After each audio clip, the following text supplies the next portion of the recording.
More often than not, a person is put in prison when they are considered a danger to those around them. Within the prison walls, they are believed to be under the watchful eye of guards and incapable of causing repeatable damage to those around them. But what happens when this is not the case? What happens when being in prison does not prevent a prisoner from causing harm and killing others?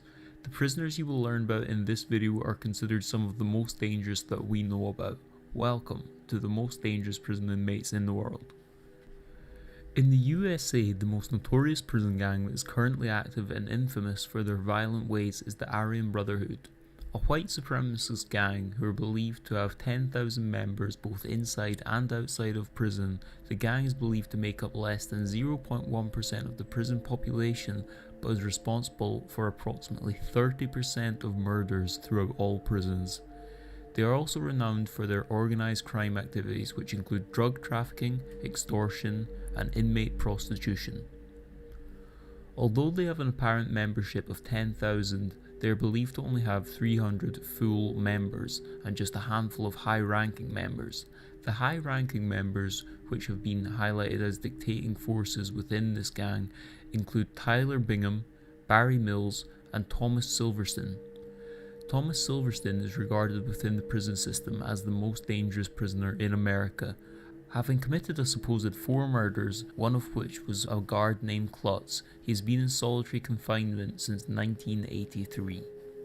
In an interview with BBC News, Ted Sellers, a former convict who met Silverstein during 25 years spent in prison, said he'd become a legend at Leavenworth Prison.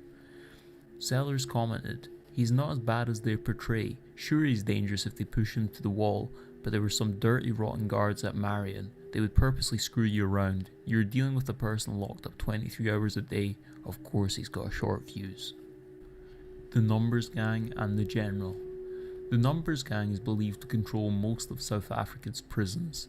Established in 1911, the gang is divided into 3 factions: the 26s, the 27s, and the 28s. Each arm of the gang serves a different purpose. The 26s are responsible for getting cash, the 27s are the lawkeepers, and the 28s are the warriors. The Numbers Gang is particularly dangerous because of its influence within the prison system and the level of violence the gang demands of their members, being notorious for attacks on prison guards and wardens. In Pollsmoor Prison, up to 50% of the wardens have been stabbed or cut. The gang often demands these attacks of new members to prove their loyalty. The gang is extremely organised, and if members violate the rules, then it will conduct an investigation and trial. If the verdict is death, the member is often asphyxiated or has their throat slit. For less serious crimes, the member will have a cut made within their anus in order to let blood in, and will then be raped by an inmate who is HIV positive. The transfer of prisoners between South African jails allows the gang's influence and control to spread. The leader of the Pollsmoor Prison 28s is John Mongrel, aka the General. Mongrel is thought to be responsible for as many as 1,000 killings. Because of the severity of the violence that they spread, so to speak, and because the General is in charge, one would have to put him at the top end of the list of the most dangerous prisoners in the world. Pedro Rodrigues Filho. Filho is widely regarded as Brazil's most dangerous inmate. He was born on a farm in Santa Rita in Brazil with an injured skull, which was the result of beatings his father had inflicted upon his mother's womb during a fight. Filho said that his first urge to kill happened at the age of 13 with an older cousin, where he pushed the boy into a sugarcane press, almost killing him. At the age of 14, he committed his first murder, the vice mayor of Alphenaz. Filho killed him because he had accused his father of stealing school's kitchen food. Filho then went on to kill another school guard who was believed to be the real food thief.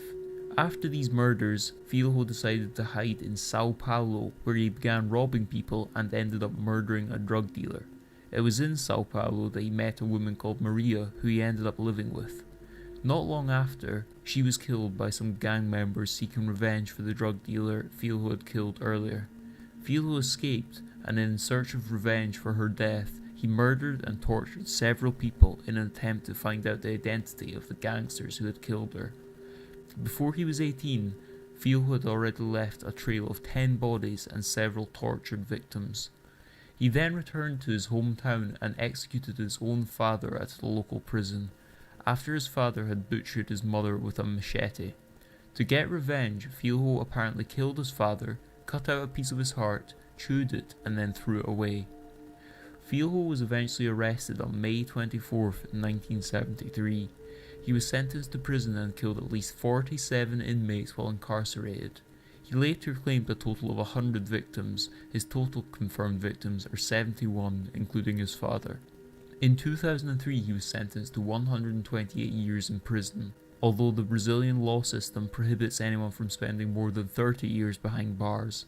After 34 years in prison, he was released on April 24, 2007. Information from the Brazilian National Security Force Intel indicates that he went to Brazil's northeast. On September 15, 2011, local media from Santa Catarina published that Filho had been arrested again in his home in the rural area where he worked as a housekeeper. According to a news channel, he would serve time for accusations of promoting a riot and false imprisonment.